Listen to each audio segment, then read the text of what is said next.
10 years ago, the Belt and Road Initiative was proposed to bring fresh momentum of growth. Bridging more than 152 countries across Eurasia, Africa, and Latin America. Can the BRI overcome geopolitical challenges to uplift cooperation among nations? Will it succeed in its mission to deliver a brighter future for all? Seeking a shared community with the Belt and Road Initiative.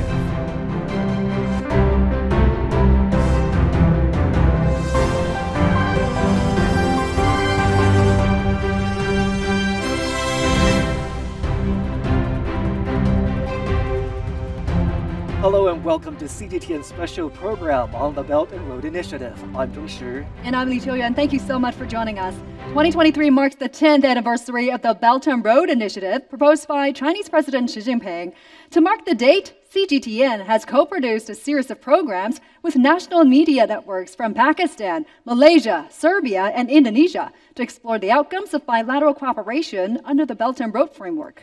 And in the first session of our special program, we discussed the outcomes of the initiative over the past decade and the challenges it has faced. In this session, we'll discuss the expansion and upgrade of the Belt and Road Initiative.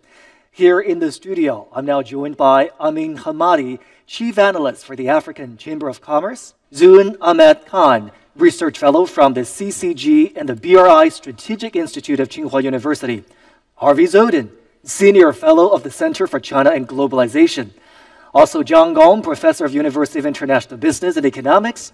Thank you, everyone, for joining us today. Thank you.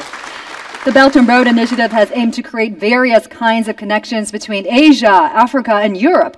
Central and Eastern Europe is an important region for land connections within the BRI, with major cargo links by rail between the EU and Asia. Serbia, one of the first countries to join the BRI, shares an in-court friendship with China and has set a good example of China's CEEC cooperation.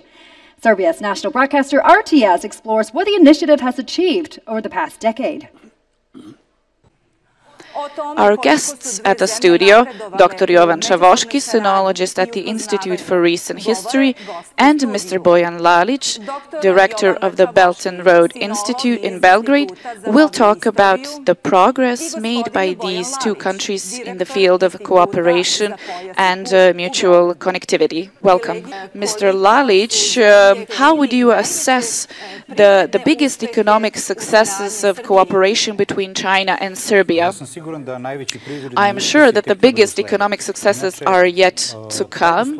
A precondition for multilateral and bilateral cooperation is that a country has its agenda, that it has its own path and a desire where it wants to position itself.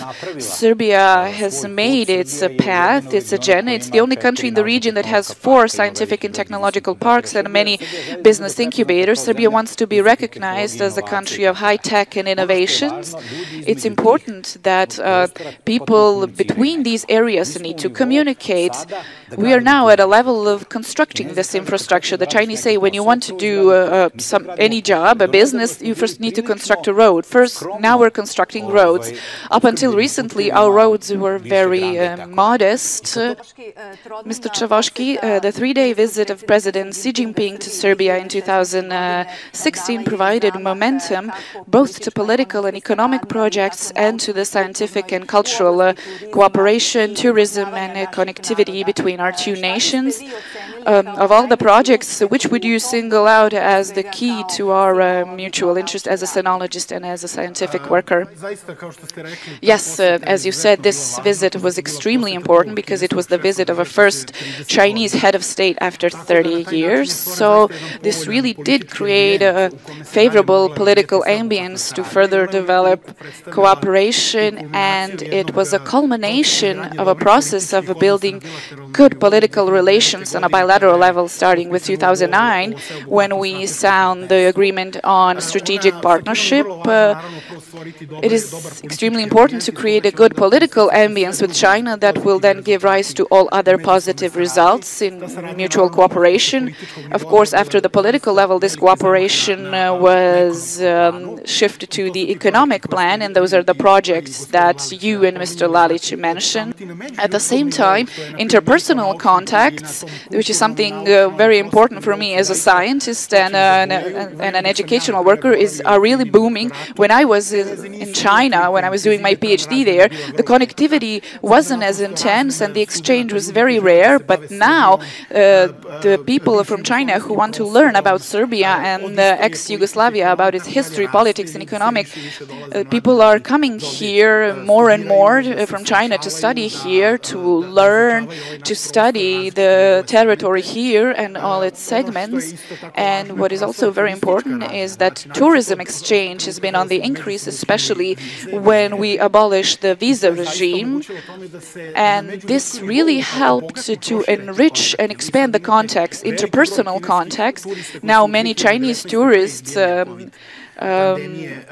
come here who visited Serbia before the COVID pandemic, and now this number is also on the increase again, and I hope to attain the levels from before 2019 and even to overcome it. And this is also very important because people of Serbia get to know the people of China, they get to know about China, its politics, its presence here, and Chinese get a better understanding of the people in Serbia, and they have very positive impressions of our country and of our people, and they are become friends of Serbia in different spheres of life and on all levels, from the highest where the heads of states are to the lowest interpersonal level where common people just talk to each other. This entire initiative has provided on this bilateral level a huge incentive, and I hope that it will continue in the future. Dr. Chavoshki, international circumstances and the COVID-19 pandemic and the Ukraine war as well have somewhat slowed down the general implementation of the Belt and Road Initiative. The Baltic countries, for instance, have withdrawn from the 16+1 initiative, China's cooperation with countries in Central and East Europe. How would you assess the dynamics in implementing the set objectives of the Belt and Road Initiative, and is it gradually getting back on track? Yes, as you said, the pandemic and the geopolitical crisis and the conflict in Ukraine have caused a turmoil in the dynamics of future plans. The projects that have already been in motion by China through this entire initiative with different countries, I believe that they will continue in each of the individual countries, and I'm sure that they will be completed successfully. Of course, further projects in the future will depend on China and on everything that will take place in its environment. After China was completely closed and shut down during the pandemic, it strives to get back on its pre-pandemic level as fast as possible, to consolidate itself economically, to have this huge economic and political momentum in the world again. And at the same time, it will all depend on the situation that will be in the immediate Chinese surrounding, and as well as in Europe.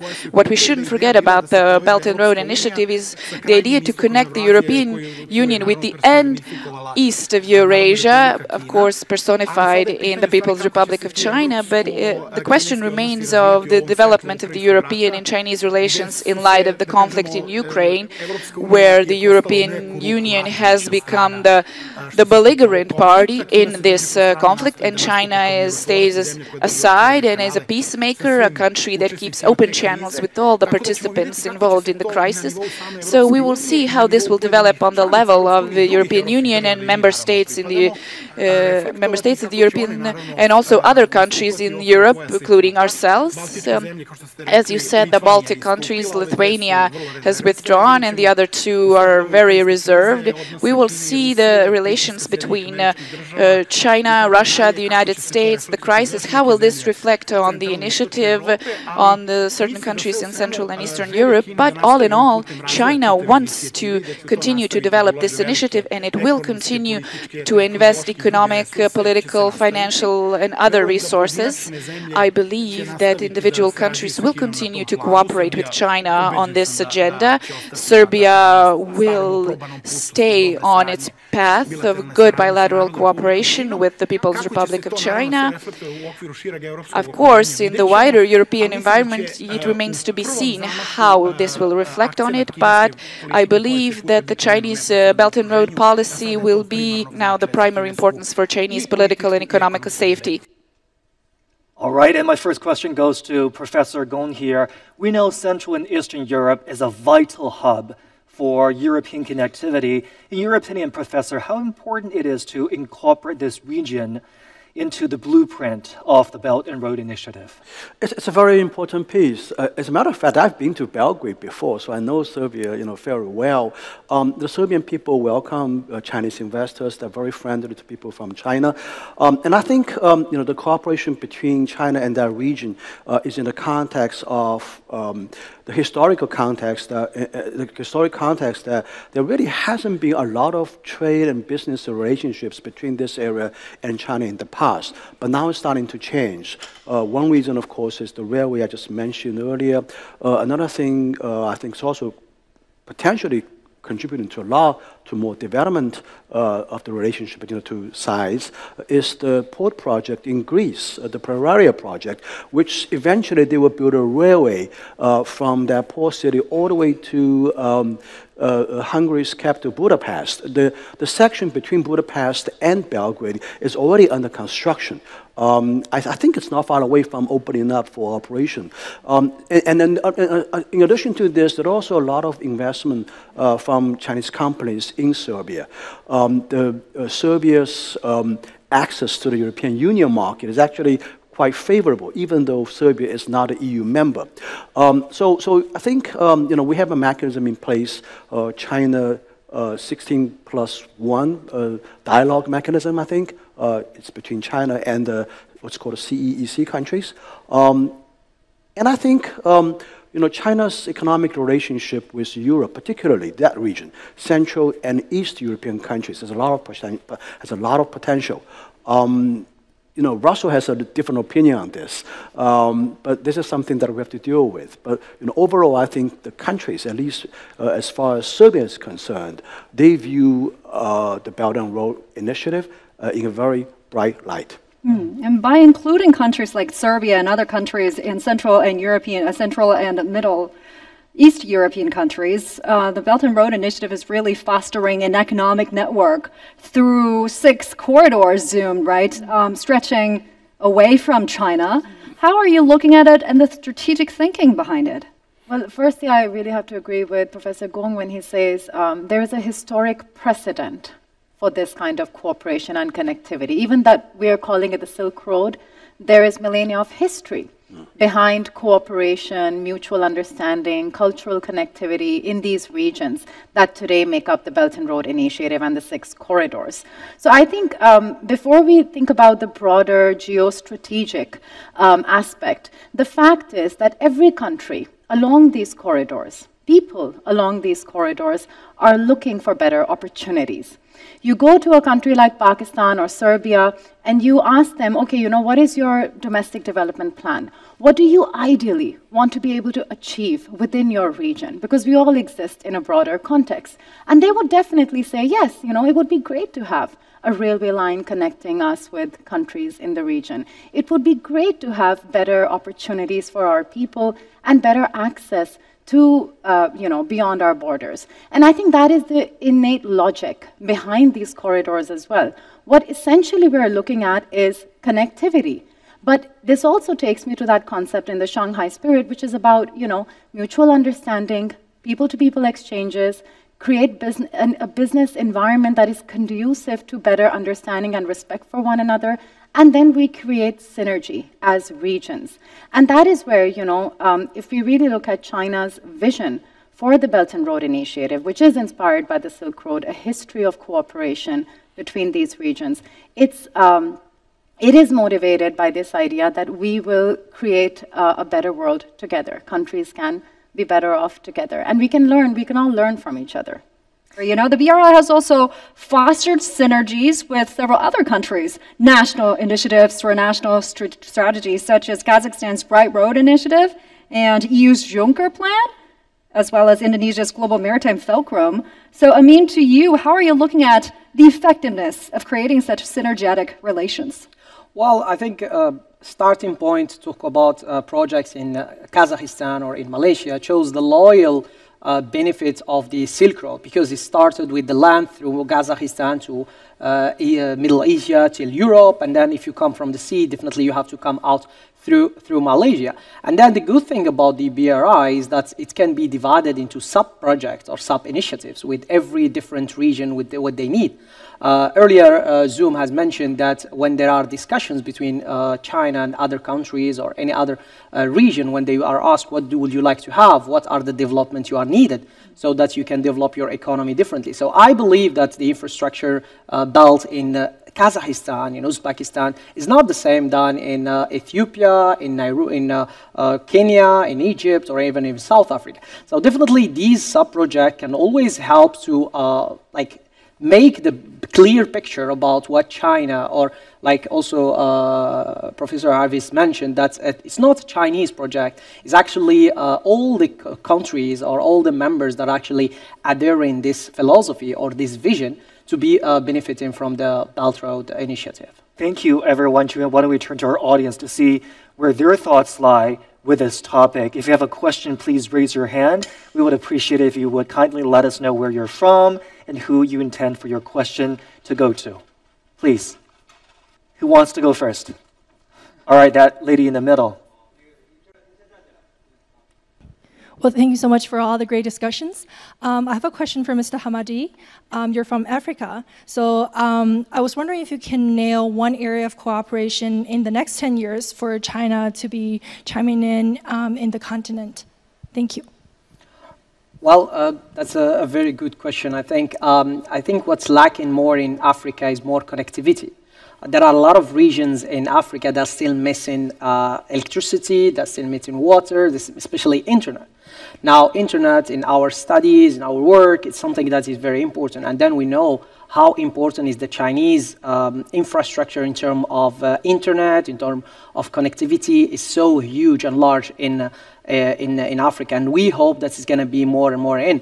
Not only that, but actually in vocational trainings or human capital development. This is a region where Africa also wish to have more cooperation with China.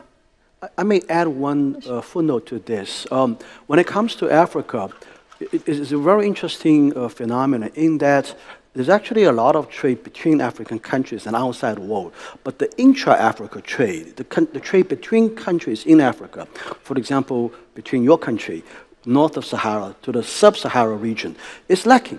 The trade between English-speaking Eastern Africa and French-speaking Western Africa is missing, is lacking. Exactly. I think there's a lot of potential for building the kind of connectivities that would facilitate intra-Africa trade. And go ahead. Yeah, exactly. I mean, Africa is a large continent, and with the diversity that exists, there are some regional blocks between like East Africa or West Africa. So definitely any infrastructure, if we're talking about BRI, that definitely can help the trade between the countries and develop more economic potential there. All right, thank you so much. All right, anyone else? Anyone else? Have something to share? Yes. Hello everyone, I'm a student from Beijing Language and Culture University. I want to raise a question. There exists some words, or you can say some media, saying that as long as you join us, we will give you money, the technology, the skills, etc. We make our effort to help you to do almost everything you want. Well, you cannot describe us in such a simple way, in my opinion. From my perspective, it does not make sense, and it's a little weird or ridiculous. So at the same time, I wonder every professor's opinion or how do you like or how do you feel about these words? if you're with us or against us kind of words? There exist some words that they simply describe BRI as if you join us, our China, we together, we will give you the money, give you almost everything you want. It's just weird. Yeah. Can I? Yeah, sure. Go ahead, Zoom. I think one of the we are also as we celebrate 10 years, we're also talking about the learning curve, right? For both China and developing countries, Belt and Road countries, what have we learned? And I think your words, the statement you made is very important because at times there have been cases where partner countries under the BRI have assumed that just because now we have signed the Belt and Road Cooperation Agreement, the success of these projects is inevitable. But actually, there is a lot of hard work. It is competitive. The countries, developing countries, need to learn also from China's own experience, and they need to study themselves to be able to make that intention successful. So I think if I understand your statement correctly, what you're saying is that just because people sign the Belt and Road Agreement and agree to work with China under the Belt and Road, that does not mean success is inevitable. It also doesn't mean that the onus of making Belt and Road projects successful lies on China or the governments or the companies from China. But actually, it's going to be a mutual effort. So I think that is something increasingly we need to emphasize, that it's going to be constant hard work, constant receptivity. Also study China's years, decades of reform and opening up. It is a story of a lot of successes and also learning. So this is one thing that I totally agree with you. We cannot take it for granted. Intention is not the only factor. It needs to be constant hard work. It's intended to be mutually beneficial, Yeah. but certainly not failure-proof. And be proactive. We need to be proactive as partner countries. What do you want? This is a narrative that is very troublesome to me. You know, the narrative that BRI is for China, by China, of China. This is not right. I mean, this is, you know, these projects are based on equal negotiation, signed by both parties. BRI is not a philanthropic project. It's fundamentally it's an economically driven, mutually beneficial commercial projects for the most part. Of course, you know, we offer very favorable terms for making loans. But at the end of the day, the economics has to be kicking in. Otherwise, it's not going to be sustainable. China is not in the business of spreading money around and doing another round of Marshall Plan. No, it's not like that. So I think, you know, this narrative, whoever promoted this or invented this, it's not a very good, you know, well-intentioned effort. It should be rejected. A sense of ownership. Developing countries should have a sense of ownership and trust that you have an important role to play in the development of your own country. All right, thank you very much. I think that's all we said about the true core of our BRI. Thank you very much. Thank you, appreciate it. And now we want to head into one more segment of our special program today. After years of Belt and Road cooperation, we're not only seeing an expansion of BRI partners, but also an upgrade of cooperation. As President Xi Jinping said at the first Belt and Road Forum for International Cooperation, the initiative is evolving into a road of science and technology that's benefiting more and more people along the road. Indonesia now has Southeast Asia's first bullet train, the Jakarta-Bangdan high-speed railway, stretching 142 kilometers on Java Island, with a maximum speed of 350 kilometers per hour. The flagship Belt and Road project is the first overseas high-speed railway made completely with Chinese railway systems, technology, and industrial components. Indonesia's national broadcaster TVRI World elaborates on the significance of the high-speed rail for both nations. Hi, I'm Siska Becker, greeting you from Jakarta for TVRI World's special dialogue in collaboration with Cgtn. Let me start my conversation by introducing our guest speakers. Today in the studio, we have Fatan Sembiring, the chairman of Indonesia and China Alumni and Cooperation. Hello, welcome. Hello, thank you for having me. Of course, it's our pleasure. And also we have Ms. Christine Susana Chin, Director of Strategic Communication and Research of Association at Gentala Institute. Hello, Mbak Christine. Hi, Siska. Nice to be here. Thank you so much for having us. I would love to hear maybe some insights from your colleagues and your fellow alumni. What is the sentiment in China itself about this mega project between Indonesia and China? Yeah, China is very proud about the technology that they are having, that they are currently exporting to worldwide, especially because China has altered their economic backbone from the manufacturing industry to the service industry. And the service industry not only about providing service itself, but also to put the innovation within the manufactured goods, right? I mean, there has to be pros and cons about this project, high-speed railway project.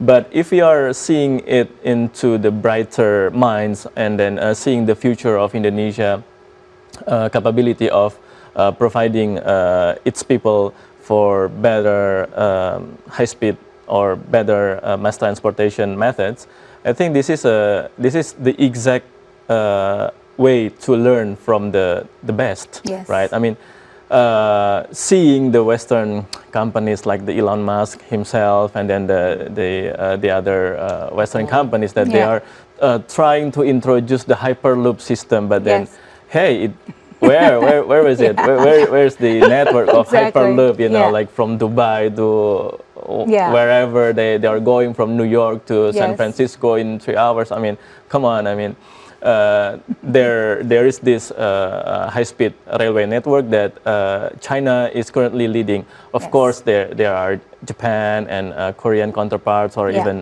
German. But then, if we are talking Indonesia and China, this is the exact moment and exact topic that Indonesian engineers can really learn from.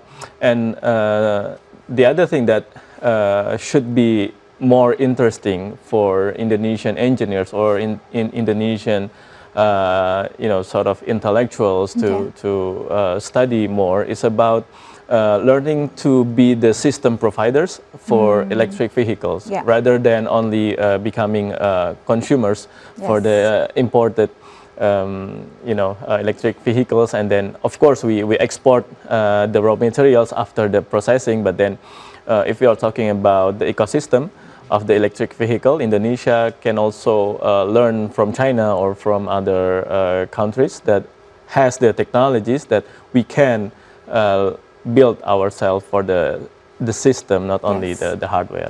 That is why transfer of technology has always been an important factor from our government when initiating cooperation with other countries. Now, Ms. Christine, I want to push even more about the topic of the high-speed train between Indonesia and China, because this is so monumental for Indonesia. This is the first high-speed train in Southeast Asia. Do you think this will open up for more possibilities of cooperation, especially in mass transportation between Indonesia and China?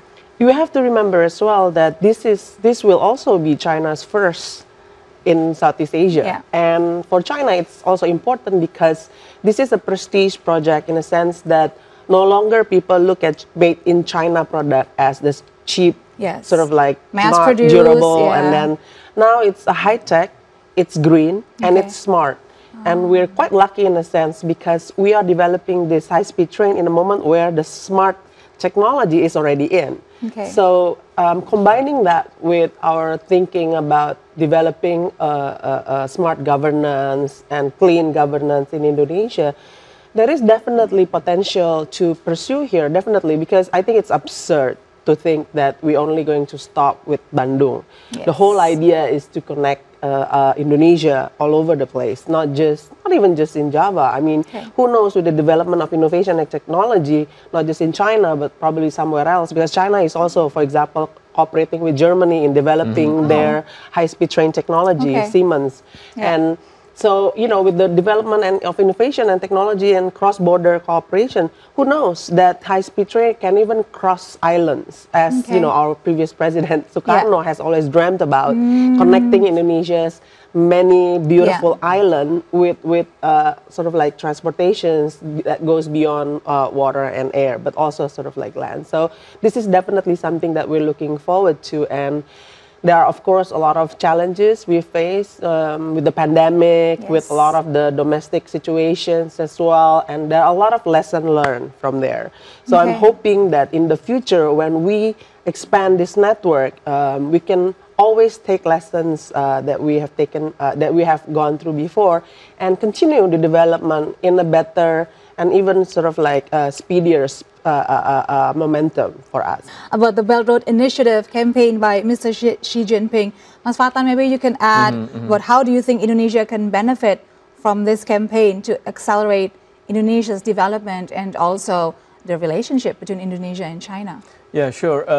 One of which that China is currently offering in terms of this Belt and Road Initiative is the advancement of technology, especially what we are going to see and what we are seeing in high-speed railway networks that already built and then already operated in Jakarta to Bandung and back and forth, right? Yes. I mean, one of which that Indonesia still needs to learn from China is that kind of technology that we desperately need, especially in recent days. Jakarta is heavily polluted. You know, the air pollution is quite a discussion. Yes, it's been one of the major concerns. So that's why. In these terms, China is, you know, China can be the source for the technology that Indonesia probably needs for for a better mass transportation in the future, and one of which is a high-speed railway, and then also for the electric bus that we've also seeing a lot of Chinese manufacturers brands for electric bus in Jakarta. There you go, our guest speakers, Fatan Sembiring, Chairman of Indonesia-China Alumni and Cooperation, and Ms. Christine Susana Chin, Director of Strategic Communication and Research of Association of Gentala Institute. And that is the end of my conversation with my guest speakers. Thank you so much for all the insights once again, and thank you for joining us. So as we heard there, both guests there talked about the fresh opportunities the Belt and Road Initiative has brought to the country in terms of technological advancement. So, I mean, how are you looking at the BRI's ability to serve as a platform for technological cooperation or innovative collaboration? Well, this is another example of how the BRI have been developing in the past decades. I mean, we starting from an infrastructure, maritime, wherever, till a technology exchange or sharing knowledge or knowing even how to manage stuff. Such a railway or such a project in any country can be very profitable and be beneficial. But then it comes to the people to develop it better, to use it in the better way and stuff like that. And just one point to mention that in past like 30 years or 40 years, China has been learning a lot how to develop technology. And now we can see in most universities the level of the Chinese engineers or the Chinese innovative patents that is published on any papers or any research journals. You see that the Chinese are taking really a higher leadership in this major or this domain. So definitely China now has the technology, and definitely China is also willing to share this technology with especially their neighbors. If you see projects in Malaysia, project in Indonesia, here shows how China is really giving initiatives to their partners or their neighbor countries. Well, pretty much every guest we have today has touched upon the wide and broad scope of cooperation under BRI. If there's one thing that I hope our viewers and audience can take away from watching this show, is that it really goes beyond just infrastructure projects. And Zoom, I want to get you to elaborate on this also, because many people may not know this, but the BRI actually has 5 major priorities: coordinating policies, connecting infrastructure, facilitating trade, integrating finances, and fostering human bonds. How do you feel that they fit together into this grand and ambitious plan? I'll try as precisely as possible. I think, first of all, if we observe all the 4 interviews in partner countries that we've seen, they revolve around the same theme. They connect the building of infrastructure, firstly, with their domestic requirements as necessities. They acknowledge China's expertise in this domain, and then they gradually connect this towards their socioeconomic goals, and then the impact that these developments, as hard infrastructure, can eventually have on people. So if we actually think about China's own domestic development, nobody builds a bridge for the sake of building a bridge. It's really about how that bridge can facilitate a better quality of life for people on either side, right? And when you look at China, the perception about China as well, the woman in this latest interview mentioned that 10 years ago, nobody could have thought about China as the country that's going to change the game for a new pace of life, for a new pace of development. So if we come back to the 5 aspects of the Belt and Road Initiative, which include infrastructure, obviously up until people-to-people connectivity, the purpose of building these infrastructures and avenues for people to exchange and to be able to connect is to improve the quality of life for ordinary people. And I see that happening. China's domestic example is definitely one that countries look up to. And if we think about entire regions like the Southeast Asian region, they're also thinking, okay, once we have this train, once we have these people's, this avenue, we'll be able to, expedite the rest. The Belt and Road Summit that's about to happen is also about bringing partner countries together and thinking about better policies that eventually can improve lives of ordinary people. So I think we see it happening, but it's going to be a process that's already taking place. A very inclusive plan, but Harvey, do you see any underexplored possibilities, untapped potential when it comes to the Belt and Road Initiative? First, I have to say that seeing is believing. And I've driven from the capital of Indonesia to Bandung, and it was a stop-and-go journey, mostly stop, very little go, and it took a long time. So this train is revolutionary, and everybody should go to Bandung because there's a museum there that details the 1955 Bandung Conference, which was the non-aligned nations from which the global South has grown from. But in terms of the future, I see so much possibilities for Belt and Road to create so many connections between the countries.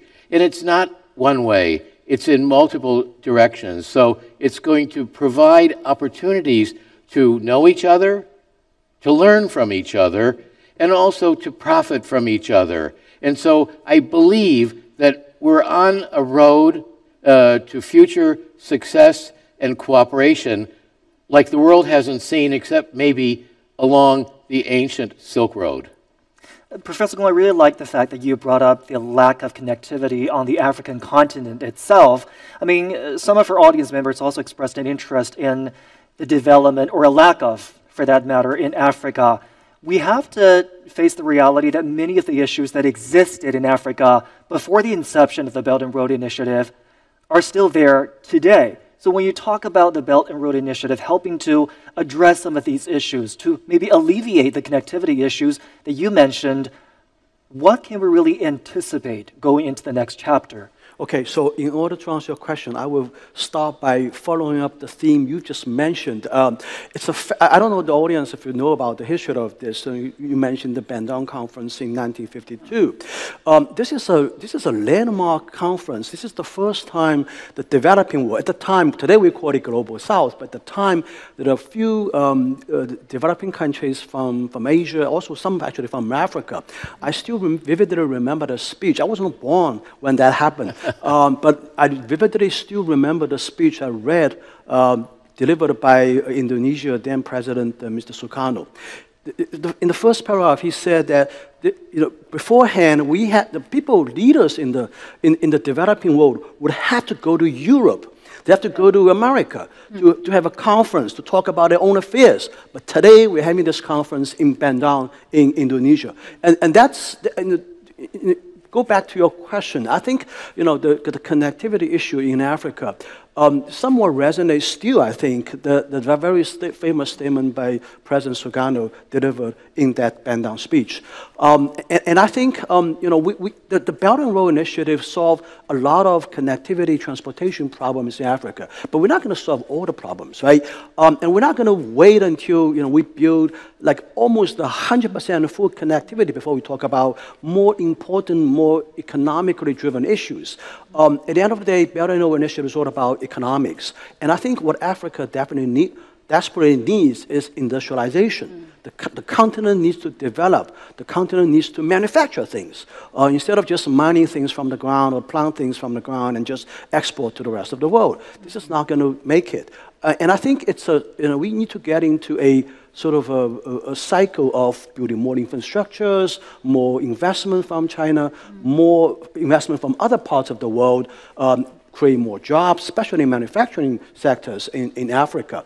I think, one of the litmus tests, in my view, for the success of the Belt and Road Initiative is to see whether it spurs more investments that create jobs in these countries, which will feed back to the economy so that the country can afford to have more infrastructure built, just as China did in the 1990s, 2000s, right? That's how our country actually developed. So I think, you've asked me the question, what's the follow-up for the first phase of a Belt and Road Initiative focused pretty much on infrastructure? My answer is very simple. More investment, more trade between China and these countries. It goes both ways. It benefits these countries. And I think the wealthier these countries become, the more industrialized these countries become, there are more commercial opportunities for China. And as a result of this, all these things will follow. People-to-people exchange, cultural exchanges, all these things will follow. We always say that economic relationship is always the ballast of a bilateral relationship. And we need that ballast between Africa and China. Yeah, if implemented properly, more people can benefit from it. Thank you very much. Now, why don't we turn to our audience, because we have a few dozen college students here with us on set. They are college students from different parts of the world. I'm sure they have a lot of questions in mind. So let us know, raise your hands if you have something to share with us or a question that you want to ask. Let us know. Earlier, yes, this young lady over there. Thank you for this opportunity. And my name is Dai Yuwei, and I'm from Beijing Language and Culture University. And I have a question for Professor Gong. Last month, I met 2 delegates from Burundi, and they are really nice person, but they asked me a question. If China sells quality goods to the US and low-quality goods to some countries in the Belt and Road Initiative. So is there some kind of, double standards? Good question, actually. It's not just happening to these less developed countries or Africa in general. I mean, it used to happen in China as well, as you know it, right? As I remember about 10 years ago, there's a big discussion about why the stuff that are sold on the market, was substandard, different from the stuff exported to the North American market, European market, and there was a heated discussion about this. But we know that gradually this issue is gone now. Today, this kind of a products don't have a market anymore in China. Young people don't bother to pick up these things, right? There's a term during those days called sanzai, knockout stuff. Remember that? 20 years ago in China, we have a lot of those sanzai handsets, these not so good handsets, selling on the market. Today, they don't have a market anymore. I think it's just a matter of economic development. Essentially, it's an economics issue. In other words, when you don't have the purchasing power to buy a high-quality product, the market will respond to come up with something. The supply side will respond by coming up with something that suits your purchasing power, that suits your preferences. Quality comes at a price, there's no doubt about it. But I think this issue will be a moot point probably in 10 years for these countries as their economy develops, as their consumers start to develop a more refined taste for better products, things will change. It's not like China sellers or companies in China are deliberately selling a substandard product. It's a response to the market. And I sure hope that that process can be accelerated and things can happen much faster. Thank you. Thank you. Thank you. Thank you. All right, who else? Okay, yes, please. Thank you.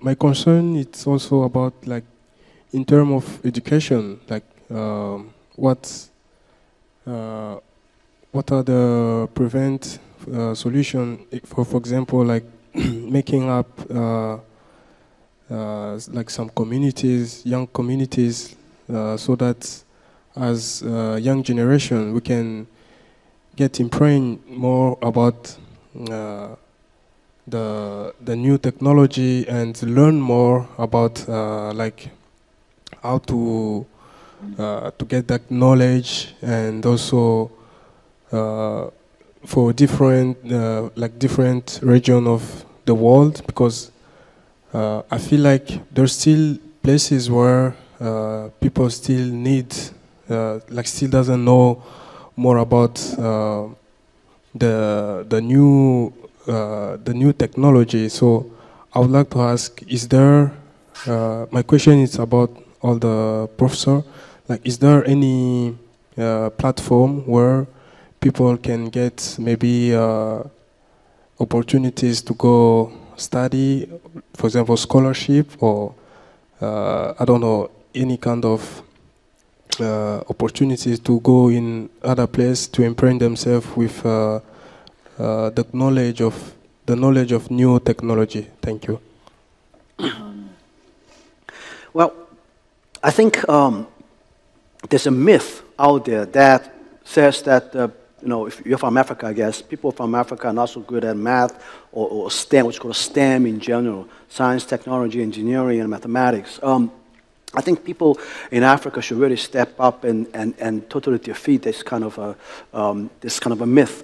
And I think what China can do is to help African countries to incentivize more students getting to STEM fields, to be engineers, to be mathematicians.